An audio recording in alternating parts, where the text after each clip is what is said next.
할렐루야, 천국을 향해 나아가는 순례자의 여정, 철로 역정 10번째 시간입니다. 오늘은 믿음을 겨냥한 맹렬한 공격, 그리고 알량거리는 원수들을 물리치고 믿음을 새롭게 한다는 두 챕터의 내용을 가지고 그 책에 있는 내용들을 읽고 다시 성경적인 의미를 생각하고 우리에게 남겨져 있는 순례자의 여정들을 생각하면서 적용하면서 우리의 삶을 돌아보는 시간 갖기를 원합니다. 간단히 지난주의 내용들을 복습하는 의미에서 살펴보면 지난주에는 하나님의 강과 함께 나란히 이어지던 순례자의 길을 걷게 되었습니다. 그 순례자의 길을 걷는데 점점 더 그 길이 험해지는 것 때문에 이 순례자들은 너무 지치고 피곤해지고 그 마음이 상했습니다. 마치 이스라엘 백성들이 광야길을 걸어가면서 구원을 누렸고 홍해를 건넜던 감격이 있었지만 금방 그 길 때문에 마음에 불평이 있고 마음이 상했던 것처럼 이 순례자의 여정이 예수 그리스도를 따라가는 그 삶 속에서 오는 피곤함과 어려움들 때문에 마음이 상했다는 거죠. 그 마음이 상한 속에서 이 순례자의 길 울타리 너머에 있는 시원해 보이는 곁길 초원이 보였습니다. 어느 순간 그것을 보면서 그 길도 나름대로 같은 방향을 향해서 가고 있는 것 같고, 그러다 보니까 스스로 마음에는 같은 길이라고 합리하면서 좀 더 편한 길을 가고 싶은 유혹에 그 울타리를 넘어가게 되지요. 순례자의 길을 이탈하게 되는 것입니다. 마침 그 길을 이탈하고 나서 그 길을 들어섰는데 그곳에서 만난 사람이 헛 자신감이라고 하는 사람을 만나게 되지요. 그 사람도 예루살렘을 향해서 간다는 말에 여지없이 그들은 의심 없이 자기들은 그 길을 따라간다고 생각하고 따라갔습니다. 그런데 금방 그 헛 자신감이 구덩이에 빠지는 것을 보고 갑자기 천둥과 번개와 비바람이 몰아치면서 억수와 같이 쏟아지는 것을 보면서 비로소 순례의 길을 벗어나 잘못된 길을 왔구나라는 것을 깨닫게 되었습니다. 죄에 대한 깨달음이 심각하게 이루어지고 그것이 회개로 이어지고 그리고 다시 순례길을 돌아가는데 너무 지치고 피곤하게 되는 것입니다. 그곳에서 절망의 거인이 사는 의심의 성에서 잠이 들었습니다. 그곳에 이 거인의 포로가 되어서 심한 매질을 당하고 있는 그 어려움 속에서 이 두 순례자는 소망이 다 무너지는, 산소망이 끊어지는 절대절명의 위기 가운데 놓이게 됩니다. 그 속에서 소망과 이 크리스찬은 서로를 붙들어주고 소망이 서로를 격려해주고 위로하는 가운데 끝까지 믿음을 지킬 수 있는, 버틸 수 있는, 마지막까지 버틸 수 있는 작은 힘이 되었습니다. 그런 가운데 마지막 붙들고 기도하면서 깨닫게 된 것은 이미 자신들이 약속이라는 열쇠를 가지고 있었다는 사실을 깨닫게 되었지요. 그 열쇠로 그 모든 문들을 열고 극적으로 도망할 수 있었습니다. 그리고 나서 이들이 기쁨의 산에 도착해서 그곳에 있는 목자들과 함께 신앙의 여정을 나누게 되는 이야기가 지난주까지의 내용입니다. 기쁨의 산에 도착해서 그곳에 있는 목자들과 쉼을 누리고 또 안식도 누리고 회복할 수 있는 은혜를 맛보게 되었습니다. 그곳을 기쁨의 산맥이라고 하는 이유는 순례자들이 깊은 고난을 통해서 하나님의 은혜를 누리고 영적으로 성숙한 지경에 이르렀다고 말하는 것입니다. 목자들과의 대화의 나눔은 이제는 더 성숙한 영적인 지식으로 분별할 수 있는 자리까지 나아가게 됐다는 것을 의미하는 것이죠. 거기서 만난 목자들의 이름이 지식, 경험, 경계, 성실이라고 하는 목자들과의 교제를 통해서 더욱더 영적으로 성숙한 자리에 서게 되었고 앞으로 남겨진 순례의 길을 영적으로 준비할 수 있는 시간이 되었습니다. 그 4명의 목자를 통해서 지혜를 얻기도 하고 마지막으로 그 순례자들이 떠나기 전에 기쁨의 산 봉우리에 올라가서 거기서 망원경으로 예루살렘 성을 볼 수 있도록 해주었습니다. 저 멀리 배는 나의 시온성. 이제는 그들이 원하고 가려고 하는 그 하나님의 나라에 대한 영적인 체험으로 사모함이 더 분명해진 것입니다. 정말 마음계로 볼 수밖에 없는, 멀리 있는 것을 볼 수밖에 없는, 하지만 그 실체가 희미하지만 그 마음에 그 하나님의 나라에 대한, 시온성에 대한 분명한 확신을 가지고, 그 체험을 가지고 아름다움에 대한 가슴의 설레임과 기대와 소망으로 순례길을 나서려고 합니다. 그 마지막 길을 나아가려고 할 때 마지막으로 지식 목자는 그에게 지도 한 장을 줍니다. 이 지도는 앞으로 남겨져 있는 순례의 여정 속에서 어느 길을 가야 할지를 분별할 수 있는 기준이 되는 것을 주죠. 경험이라고 하는 목자는 분명히 경계를 합니다. 가다가 보면 아첨쟁이를 조심하라고, 미혹받을 수 있기 때문에 분별하라고 가르쳐 줍니다. 세 번째 경계 목자는 그 마법의 땅에서 가다 보면 마법의 땅을 들릴 텐데 그곳에서는 절대 잠들지 말라고 경고해 줍니다. 그러고 나서 성실 목자는 그들에게 축복을 빌어줌을 통해서 남은 순례의 여정에 사단의 치열한 영적인 전쟁에서 이겨낼 수 있도록 그들을 권면해주고 축복해주고 하는 일들을 합니다. 하나님의 말씀으로, 하나님을 아는 지식으로, 그리스도를 아는 지식으로, 그 분별력으로 의의 길을 갈 수 있는 지도, 그리고 특별히 성령의 역사가 아닌 아첨이나 이런 미혹의 마첨에 대해서 미혹되지 않도록 경계하고, 영적인 나태함에 빠지지 않도록, 세상의 어떤 편안함이나 어떤 것들을 통해서 나태함에 빠지지 않도록 경계하고 그들을 축복해서 이 순례의 여정을 나아갈 수 있도록 하는 것이죠. 그리고 이제 순례자들은 기쁨의 산을 내려가서 새 예루살렘을 향해서 큰 길을 따라 걸어가고 있었습니다. 그 길에서 활기찬 청년 하나를 만나는데 그 청년의 이름은 무지라고 하는 청년이었습니다. 이 청년은 자만이라고 하는 고장에서 시작된 샛길이 왕의 대로로 이어져 있는데 그곳에서 온 청년이었습니다. 이 청년은 십자가와 좁은 문을 통과하지 않고, 십자가의 언덕을 통과하지 않고 순례자의 길에 들어선 사람을 상징합니다. 이 말은 십자가의 구원의 감격과 은혜가 없음에도 불구하고 스스로 구원받은 백성이라고 생각하고 스스로 속고 있는 사람을 말하는 것입니다. 자신은 구원받은 백성이라고 생각하고 자신도 그 예루살렘의 천국에 이를 것이라고 생각하는 그 근거가 예수 그리스도의 십자가의 복음과 은혜가 아니라 자기에게 있는 종교적인 행위에 있다는 것을 말하는 거지요. 자기의 종교적인 열심에, 선한 열심에 근거를 두고 나 같은 사람은 당연히 그 천국에 들어갈 수 있다라고 하는 헛된 무지와 자만으로 갖고 있는 사람을 상징하는 것입니다. 그래서 그의 이름이 무지입니다. 이 무지가 자신이 자신 있게 구원받았다고 하는 구원의 근거는 자신은 언제든지 빌린 돈에 대해서 어김없이 갚았고, 기도와 금식을 빼먹지 않았고, 11조뿐만 아니라 구제도 열심히 했으니까, 예루살렘을 위해서 고향을 떠나왔으니까 자신은 그것만 들어도 충분히 그 예루살렘 성에 들어갈 수 있다라고 자신하고 있는 것입니다. 그런 무지에게 크리스천은 신앙의 핵심을 물어봅니다. 그렇지만 당신에게는 좁다란 양의 문을 지나온 적이 없지 않습니까? 당신에게는 십자가의 언덕에, 십자가의 앞에 서본 경험이 없지 않습니까? 무지가 선택한 순례의 길은 힘들고 어려운 좁은 문과 십자가 언덕을 통과하기보다는 쉽고 빨리 갈 수 있는 샛길이었습니다. 스스로 지혜롭다고 생각하는 자신은 자격이 있다고 생각하는 사람이었습니다. 그러나 이런 사람을 성경에서 뭐라고 얘기하냐면 어리석은 사람이라고 분명히 말합니다.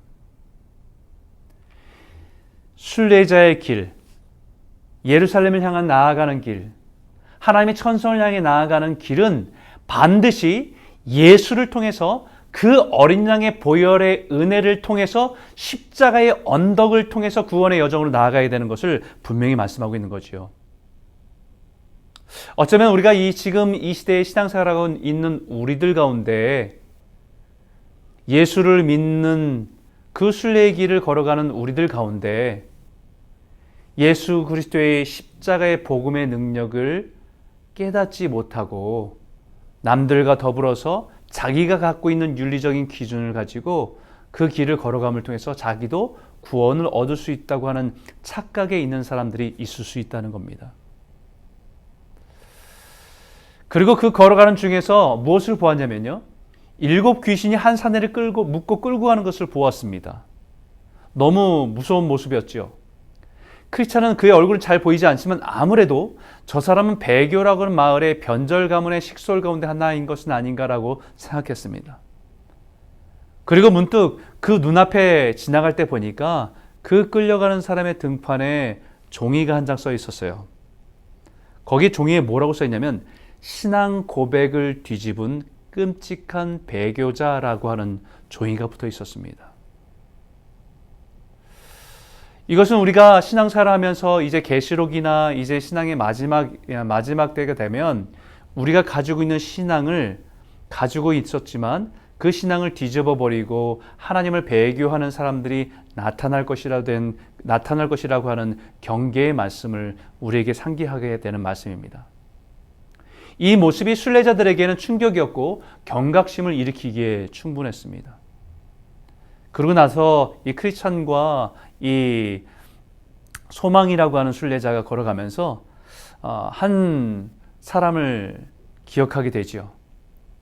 그 근처에 사는 착한 남자, 작은 믿음이라고 하는 사람에 대해서 이 크리스찬이 이야기하기 시작합니다. 이 작은 믿음은 진솔골이라고 하는 곳에서 살았습니다. 근데 그가 이 순례자의 길을 잘 가다가 죽은 자의 골목에서 잠깐 멈칫하는 시간이 있었어요. 죽은 자의 길목, 골목이라고 하는 그 골목은 그 골목으로 쭉 나아가게 되면 세상의 큰 길로 나아가는 길이었는데 그 골목에서 우물쭈물하고 있을 때였습니다. 그때 새 건달, 심약, 불신, 죄책감이 막 달려와서 이 작은 믿음을 공격하기 시작한 거예요. 그러나서 그 마음에 갖고 있었던 것들을 막 공격하고 그가 가지고 있었던 믿음을 그 어떤 보물을 찾으려고 했지만 찾지 못하고 결국은 도망가 버린 사람들의 이야기를 하게 되는 것입니다. 결국 이것을 무엇을 얘기하는 거냐면 우리가 믿음을 가지고 있지만 작은 믿음이기 때문에 때로는 우리가 인생의 어려움들을 만날 때 우리 마음이 심각해지고 우리 마음에 하나님에 대한 불신감이 생기고 우리가 그로 인해서 죄책감에 사로잡히는 그런 모습들에 대해서 우리에게 경계하는 말씀입니다.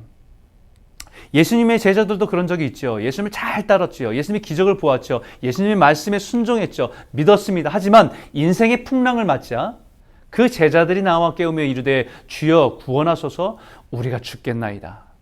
예수께서 이르시되 어찌하여 무서워하느냐 믿음이 작은 자들아 하시고 곧 일어나 바람과 바다를 꾸짖으니 아주 잔잔하게 되거늘 이라고 하는 그 말씀이 기억납니다. 주님이 우리의 구원자 되심을 믿습니다. 그 하나님의 가르침에 대해서 신뢰합니다. 하지만 내 인생의 다가온 풍랑 앞에서 우리는 믿음이 작아서 마음이 약해지고 또 주님에 대해 불신하게 되고 또 그런 모습에 우리의 죄책감이 사로잡히는 모습들로 참 연약한 모습이 우리들의 모습으로 그대로 적나라하게 드러나는 모습이 아닌가 싶습니다. 근데 그 순간에 그 심약과 불신과 죄책감을 몰아내는 것은요, 큰 은혜가 올 때입니다. 큰 은혜는 확신이라고 하는 도시에서 오는 은혜입니다. 큰 은혜는 확신, 하나님의 말씀에 대한 분명한 믿음이 견고할 때 이 새 건달은 우리를 건들 수 없는 거지요. 이 새 악당, 이 작은 믿음은 그 새 악당 심약과 불신과 죄책감으로 인해서 상처를 받고 공격을 당했지만 상처를 받았지만 일어나서 다시 떠납니다. 근데 참 다행인 것은요, 이렇게 심약과 불신과 죄책감의 공격을 받았음에도 불구하고 이 작은 믿음이 가진 사람이 연약함에도 불구하고 그가 가지고 있던 보석은 그대로 간직했다는 거예요. 작은 믿음도 구원을 받지만 그가 간직하고 있는 그 보물을 사용할지 모르는 사람이 작은 믿음입니다. 예수님께서 가르쳐 주셨죠. 내가 온 것은 양으로 생명을 얻게 하고 더 풍성히 얻게 하려는 것이라 말씀한 것처럼 우리를 구원해 주시는 것만이 믿음이 아니라 믿음을 가지고 그 능력을 가지고 사용할 수 있도록 우리 삶과 더 풍성하게 살아갈 수 있도록 우리에게 허락하신 것이 믿는 자의 삶인 것을 말하고 있는 것이죠. 근데 그 풍성한 삶을 누리지 못하는 사람이 이 작은 믿음의 사람이라고 비유적으로 말하는 것입니다. 그래도 다행인 것은요, 가지고 있는 믿음을 잃지 않았다는 겁니다. 숨겨진 보석을 팔거나 저당 잡히지 않은 것만으로도 다행이라고 얘기합니다. 여러분, 판다는 의미는 에서의 경우를 빗대서 얘기합니다. 장자권의 권리를 팔아버렸던 에서의 모습을 빗대서 얘기하는데, 히브리서 12장 15절과 16절에 너희는 하나님의 은혜에 이르지 못하는 자가 없도록 하고 또 쓴뿌리가 나서 괴롭게 하여 많은 사람이 이로 말미암아 더럽게 되지 않게 하며 음행하는 자와 혹 한 그릇 음식을 위하여 장자의 명분을 판 에서와 같이 망령된 자가 없도록 살피라 라고 합니다. 에서의 믿음과 이 작은 자의 믿음, 작은 믿음의 사람은 좀 구별한다는 거죠. 에서는 정욕에 사로잡혀서 영적인 것을 버리고 정욕으로 채운 사람이라고 한다면, 육신과 욕망의 욕구에 지배받는 이들은 장자의 명분의 그 가치를 모르고 자기의 믿음을 팔아버린 사람이라고 한다면, 이 작은 믿음을 가진 사람은 연약했지만 거룩한 것을 선택하고 하나님의 나라에 신뢰한 것을 가지고 살려고 했던 사람인 것을 말하고 있는 것입니다. 작은 믿음을 가진 이 작은 믿음을 공격한 삼형제, 심약, 불신, 죄책감은 겁쟁이였다는 것이지요. 확신이 오면 금방 도망갈 수밖에 없는 겁쟁이였다는 것입니다. 이 말은 우리가 얼마든지 믿음의 확신을 가지고 있으면 대항할 수 있는 그런 적이었다는 것을 말씀하고 있는 거죠. 그것이 삼형제의 실체였다는 거예요. 믿음으로 확신을 가지고 대적하면 얼마든지 승리할 수 있는 그런 사람들의 존재가 삼형제였다는 거예요. 크리스찬도 이 작은 믿음의 사람을 빗대어 얘기하면서 자기도 그런 때가 있었다라고, 마치 바람 앞에 등불과 같이 꺼질 것 같은 그런 연약함을 가지고 있었다라고 얘기하고, 오늘까지 걸어온 것은 하나님의 은혜였다라고 고백합니다. 그렇죠. 우리가 작은 믿음 때문에 수많은 것들에 의해서 흔들리고 불안해하고 또는 낙심하고 그럴 넘어지는 것처럼 보이지만, 그러나 그 작은 믿음을 가지고 오늘까지 우리가 걸어올 수 있었던 것은요, 하나님의 은혜로 우리를 지켜주셨기 때문이라는 것을 고백할 수밖에 없습니다. 큰 은혜가 오는 것을 보면서 이 세 형제가 도망갔다고 얘기해요. 작은 믿음을 괴롭혔던 세 형제가 도망갔습니다. 큰 은혜는 다처럼 무기를 능수능란하게 다룰 수 있는 사람이지만, 더 정확하게는요, 칼끝으로 목표를 정확하게 겨누어야 함을, 그래서 힘을 쓸 수 있다는 것을 말하고 있습니다. 다시 말하면 확신이란 도시에서 왔다는 것은 우리가 무엇을 믿는지에 대한 확신을 가진 것이 더 큰 은혜라고 얘기하는 것이에요. 작은 믿음은 어쨌든 그런 여러 가지 속에서 상처를 받고 흉터를 가지고 있습니다. 그래서 고린도후서 1장 7절과 10절에 보게 되면, 너희를 위한 우리의 소망이 견고함은 너희가 고난에 참여한 자가 된 것 같이 위로에도 그러할 줄 함이라. 형제들아, 우리가 아시아에서 당한 환난을 너희가 모르기를 원하지 아니하노니 힘에 겹도록 심한 고난을 당하여 살 소망까지 끊어지고, 우리는 우리 자신이 사형 선고를 받은 줄 알았으니 이는 우리로 자신을 의지하지 말고 오직 죽은 자를 다시 살리시는 하나님만 의지하게 하심이라.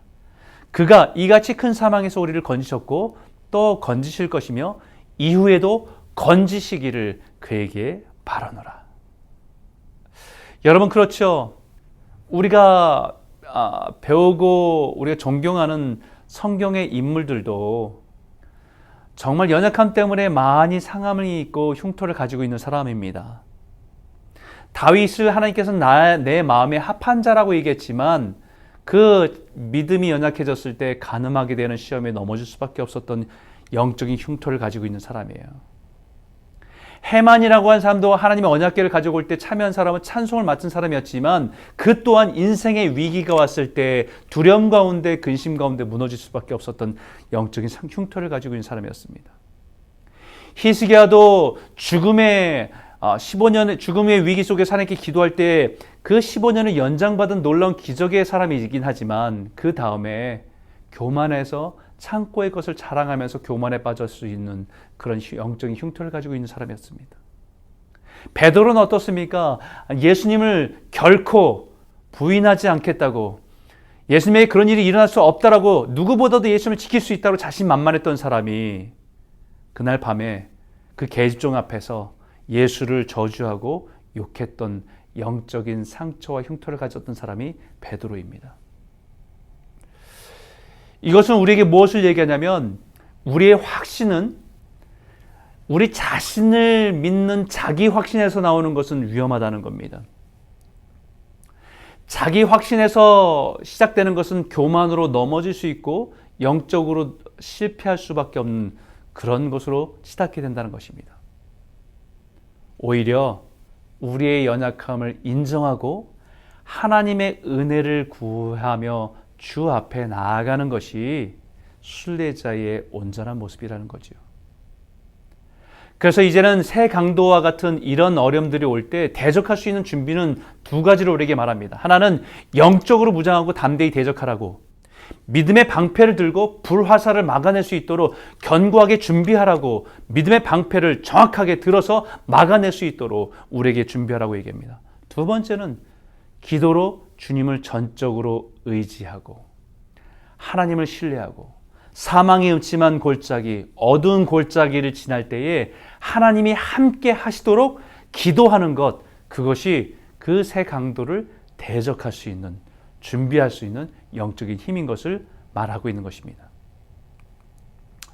그래서 이렇게 말합니다. 고린도후서의 13장 3절과 4절에 이는 그리스도께서 내 안에서 말씀하시는 증거를 너희가 구함이니 그는 너희에게 대하여 약하지 않고 도리어 너희 안에서 강하니라. 그리스도께서 약하심으로 십자가에 못 박히셨으나 하나님의 능력으로 살아계시니 우리도 그 안에서 약하나 너희에게 대하여 하나님의 능력으로 그와 함께 살리라. 여러분, 우리의 영적인 싸움은 여러 차례 벌여왔지만 우리의 힘으로 용기로는 딱히 내세울 것이 없다라고 크리스찬이 고백합니다. 지금까지 걸어오면서 수많은 영적인 싸움을 걸어왔지만 분명히 깨달은 것은 내 힘으로 안 된다는 것입니다. 오직 주님의 은혜와 선하심 덕분에 오늘까지 왔음을 고백하고 있는 것이 크리스찬의 순례자의 여정이었음을 고백합니다. 내 능력이 아니라 하나님의 능력으로 살아가시는 것을 다시 한번 가르쳐 주는 것이죠. 그리고 이제 걸어가는데, 이 순례자들이 걸어가는데 두 갈래의 길이 나왔어요. 근데 아무리 보아도 이 두 갈래의 길이 모두 똑같이 고다 보였습니다. 예전의 경험을 보면 어떤 것은 이렇게 좀 구부러져 있고 어떤 것은 잘못된 길로 가서 좀 힌트가 있는데 두 갈래길이 너무 고다 보였고 어디로 가야 할지 너무 난감했습니다. 그때에 낯빛 어두운 하얀 망토를 입은 사람이 나타나요. 다른 버전에 뭐라고 표현되어 있냐면 살갗은 검지만 눈부시게 희고 긴 겉옷을 입은 사람이 나타났다고 얘기해요. 무슨 얘기를 하고 싶은 겁니까? 속은 검고 검은 사람이지만 겉옷으로, 눈부시게 긴 흰 겉옷으로 덮은, 어떻게 보면 속일 수 있는 사람이 나타난다는 거죠. 그러면서 그 사람이 묻습니다. 왜 거기서 서성거리냐고, 이 갈림길에 왜 서성거리냐고 묻습니다. 그러자 순례자들이 새 예루살렘을 가려고 한다고 하니까 나도 그리로 가는 길이니 나를 따르라 라고 말합니다. 그러면서 자기를 따르라고 하는 그 사람을 믿고 그 길을 따라가게 되는데 점점 가면 느끼는 것은 이 길이 아닌데, 예루살렘 성과는 점점 더 동떨어진 곳을 가게 되는 것을 느끼는가 싶었더니 어느 순간 그물에 덫에 걸려버립니다. 이 모습은 잠언에 이웃에게 아첨하는 것은 그의 발 앞에 그물을 치는 것이라고 하는 말씀을 의미합니다. 그러면서도 이 말씀을 가지고 얘기하죠. 그런 사람들은 거짓 사도요 속이는 일꾼이니 자기를 그리스도의 사도로 가장하는 자들이니라. 이것은 이상한 일이 아니니라. 사탄도 자기를 광명의 천사로 가장하나니 그러므로 사단의 일꾼들도 자기를 의의 일꾼으로 가장하는 것이 또한 대단한 일이 아니니라. 그들의 마지막은 그 행위대로 되리라. 이미 이 마지막 세대에 경고했던 말씀입니다. 그리고 순례자들이 분명히 경계했어야 될 일입니다. 그들이 분명히 했어야 될 일은 뭐냐면 사랑하는 자들 다 영을 다 믿지 말고 오직 영들이 하나님께 속하였나 분별하라. 많은 거짓 선지자가 세상에 나왔습니다라고 요한 사도가 말했던 것처럼 분별했어야 합니다. 분별했어야 되지만 그가 검은 사람인데도 불구하고 그가 입은 그 빛나는 하얀 망토를 입은 것 때문에 그들이 미혹된 것이지요. 천사인 줄 알고 미혹된 것이고 같은 길을 간 사람이라고 착각한 것입니다. 그때 소망이 기억했어야 됩니다. 기억합니다. 기쁨의 산에서 지식의 목자가 준 지도가 있었는데 그 갈림길에서 어디로 가야 할지 분명하게 그 지도에서 분명히 확인할 수 있었는데 또한 경험 목자가 분명히 말했듯이 아첨쟁이, 미혹하는 사람을 조심하라고 했는데 그냥 눈으로 보기에 좋은 눈부신 흰옷을 입은 것만으로도 속았던 것입니다. 여러분, 마지막 때가 되면 우리에겐 정말 분별력이 필요합니다. 성경을 말하는 것 같고 복음을 말하는 것 같고 예수를 말하는 것 같고 선한 목자 같아 보여도 신비한 능력을 행하는 것을 보면서도 수많은 사람들이 그 길에 미혹되는 것을 경계합니다. 우리는 끊임없이 우리가 순례자의 여정을 끝까지 가면서 하나님의 말씀으로 이것이 옳은지 하나님 말씀과 합한지 끊임없이 분별해야 되는 것을 우리에게 가르쳐주고 있는 것입니다. 그때 다행히 이 순례자들이 그물에 갇혔을 때 다행히 빛나는 옷을 입은 진짜 천사가 나타났지요. 성령입니다.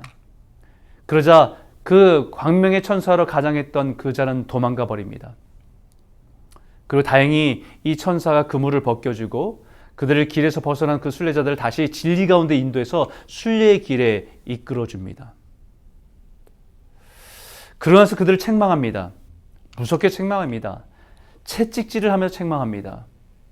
정확한 순례자의 길이 표시된 지도를 사용하지 않은 것, 그리고 그 아첨장이 미혹하는 사람을 그 모습에서 영적으로 분별하지 못하고 속은 것에 대해서 징계하고 채찍질하는 것을 보게 됩니다. 히브리서 12장 5절과 6절을 보게 되면 또 아들들에게 권하는 것 같이 너희에게 권면하신 말씀도 잊었도다. 일렀으되 내 아들아 주의 징계하심을 경히 여기지 말고 그에게 꾸지람 받을 때에 낙심하지 말라.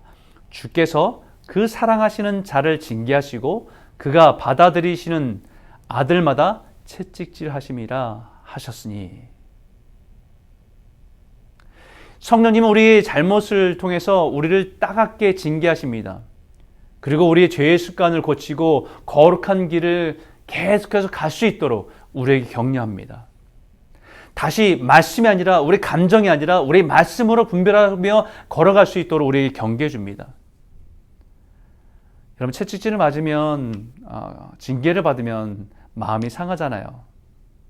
그런데 분명히 우리가 하나님의 아들이기 때문에 하나님은 따갑게 우리를 징계하실 때가 있다는 거예요. 그래서 순례자들은요, 매를 맞으면서도 즐거워했다고 얘기해요.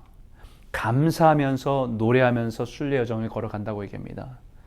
주의 구원의 즐거움을 내게 회복시켜 주시고 자원한 심령을 내게 주사 나를 붙드소서라고 하는 다윗의 고백처럼 자신의 죄를 지적하고 말씀으로 떠났던 모든 것들을 이제 다시 회복되는 것에 감사함으로 내 심령이 회복되는 것을 통해서 기뻐하며 그 길에 순례자의 길에 다시 들어온 다윗의 인생처럼 죄로 인한 고통, 그러나 구원의 기쁨과 즐거움을 다시 회복시켜 주심으로 인해서 그 순례자의 여정을 다시 걸어가게 된 것에 대해서 감사하면서 노래하면서 걸어가는 순례자의 모습을 보게 됩니다. 그런데 이 기쁨으로 다시 그 길을 걸어가는데 저 맞은편에서 한 사람이 내려오고 있습니다. 그 사람은 시온을 등지고 오는 한 사람인데 그 사람의 이름은 무신론자입니다. 이 사람은 진리를 따라서 걸어가다가 순례의 길을 포기하고 세상으로 돌아간 사람입니다. 골로새서 2장 6절과 8절에 보게 되면 그러므로 너희가 그리스도 예수를 주로 받았으니 그 안에서 행하되 그 안에 뿌리를 박으며 세움을 받아 교훈을 받은 대로 믿음에 굳게 서서 감사함을 넘치게 하라. 누가 철학과 헛된 속임수로 너희를 사로잡을까 주의하라. 이것은 사람의 전통과 세상의 초등학문을 따르며 그리스도를 따름이 아니니라. 여러분, 이 무신론자는 철학적으로 이성적으로 진리를 찾던 사람입니다. 진리를 자기 철학적으로 이성적으로 진리를 찾다가 결국은 그 지루한 여정을 참지 못하고 결국은 세상을 향해서 다시 돌아가는 사람의 모습을 보여주고 있습니다. 그 사람이 볼 때는 그 순례자의 길을 끝까지 걸어간 사람이 무지해 보일 수밖에 없습니다. 무식해 보일 수밖에 없습니다. 근데 여러분, 여기에 배교자와 무신론자의 차이가 있지요. 배교자는 아까 일곱 천사에 의해서 끌려갔던 배교자는 은혜의 맛을 보았던 사람입니다. 신앙 고백이 있었던 사람입니다. 그런데 그 신앙 고백을 등지고 배신한 배교자의 모습은 비참하게 그 일곱 천사에 끌려가는 모습이지만 이 무신론자는 은혜의 맛을 모르는 사람입니다. 무신론자 자기가 고백하지요. 자기가 고백하듯이 20년 동안에 그 거룩한 성을 찾았지만 진전이 없었다고. 전도서에 보게 되면 10장 15절에 우매한 자들의 수고는 자신을 피곤하게 할 뿐이라 그들은 성읍에 들어갈 줄도 알지 못함이니라.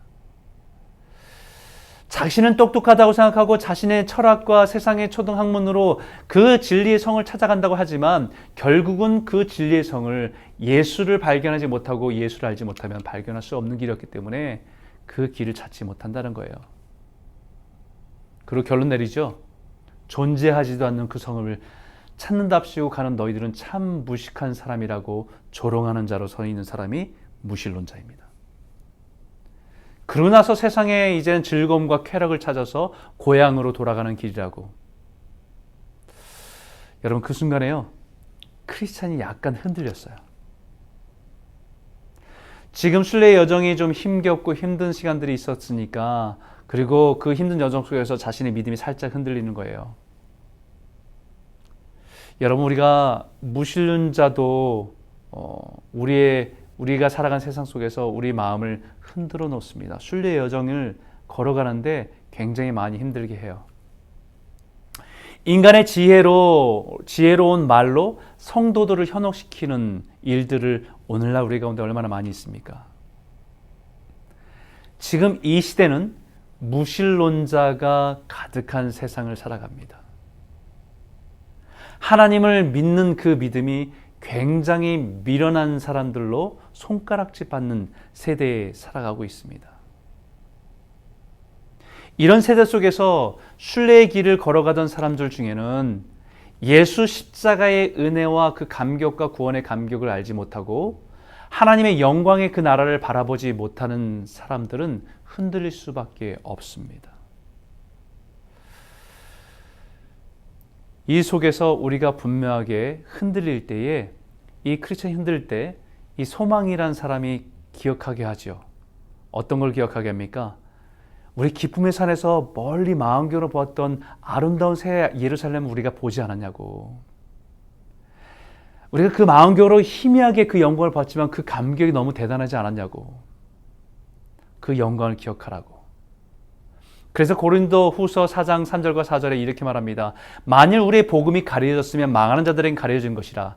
그 중에 이 세상의 신이 믿지 아니하는 자들의 마음을 혼미하게 하려 그리스도의 영광의 복음의 광채가 비치지 못하게 하미니 그리스도는 하나님의 형상이니라.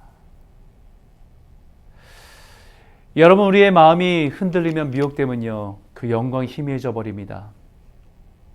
그런데 우리가 순례의 여정을 걸어가는 것은 하나님의 영광을 바라보면서 우리가 그 길을 끝까지 걸어가는 것이죠. 여러분, 그래서 로마서에 이렇게 말합니다. 자녀이면 또한 상속자, 곧 하나님의 상속자요. 그리스도와 함께 상속자니 우리가 그와 함께 영광을 받기 위하여 고난도 함께 받아야 할 것이라 생각하건대 현재의 고난은 장차 우리에게 나타날 영광과 비교할 수 없도다. 할렐루야. 여러분, 순례자의 여정, 세상의 무신론으로 가득하고 쾌락으로 가득한 이 세상에서 순례의 여정을 걷는 거는요, 고난입니다. 어렵습니다. 힘겹습니다. 그런데 그 고난보다 더 큰 영광에 대한 소망이 있기 때문에, 확실한 믿음이 있기 때문에 우리는 그 길을 끝까지 걸어갈 수 있는 거예요. 여러분, 이제 이 소망과 크리스찬이 걸어가는 이 소망의 여정, 순리의 여정, 우리도 걸어갑니다. 예수를 따르는 길이 쉽다고 얘기할 수 없습니다. 그러나 그 길이 진리의 길이고 영광에 이르는 길입니다. 오늘도 우리 삶에 놓여 있는 이 순례의 여정 속에서 오직 하나님을 바라보고 하나님 말씀으로 분별하며 진리를 따라 그 순례의 길을 끝까지 걸어가는, 그 영광을 바라며 끝까지 걸어가는, 넉넉히 모든 고난과 힘겨운 모든 것들을 이겨내며 걸어가는 승리하시는 순례자의 여정이 되시기를 주의 이름으로 축복합니다.